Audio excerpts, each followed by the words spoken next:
Acts chapter 22. Brothers and fathers, hear the defense that I now make before you. And when they heard that he was addressing them in the Hebrew language, they became even more quiet. And he said, I am a Jew, born in Tarsus in Cilicia, but brought up in the city, educated at the feet of Gamaliel, according to the strict manner of the law of our fathers, being zealous for God, as all of you are this day. I persecuted this way to the death, binding and delivering to prison both men and women, as a high priest and the whole council of elders can bear me witness. From them I received letters to the brothers, and I journeyed toward Damascus to take those also who were there and bring them in bonds to Jerusalem to be punished. As I was on my way and drew near to Damascus, about noon a great light from heaven suddenly shone around me, and I fell to the ground and heard a voice saying to me, Saul, Saul, why are you persecuting me? And I answered, Who are you, Lord? And he said to me, I am Jesus of Nazareth, whom you are persecuting. Now those who were with me saw the light, but did not understand the voice of the one who was speaking to me. And I said, What shall I do, Lord? And the Lord said to me, Rise, and go into Damascus, and there you will be told all that is appointed for you to do.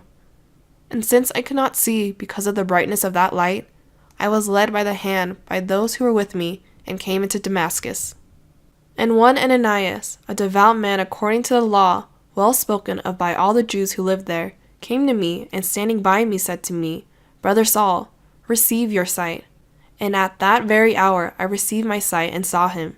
And he said, The God of our fathers appointed you to know his will, to see the righteous one, and to hear a voice from his mouth. For you will be a witness for him to everyone of what you have seen and heard. And now why do you wait? Rise and be baptized, and wash away your sins, calling on his name. When I had returned to Jerusalem and was praying in the temple, I fell into a trance, and saw him saying to me, Make haste and get out of Jerusalem quickly, because they will not accept your testimony about me. And I said, Lord, they themselves know that in one synagogue after another I imprisoned and beat those who believed in you. And when the blood of Stephen your witness was being shed, I myself was standing by, and approving and watching over the garments of those who killed him. And he said to me, Go, for I will send you far away to the Gentiles. Up to this word they listened to him. Then they raised their voices and said, Away with such a fellow from the earth, for he should not be allowed to live. And as they were shouting and throwing off their cloaks and flinging dust into the air, the tribune ordered him to be brought into the barracks, saying that he should be examined by flogging, to find out why they were shouting against him like this.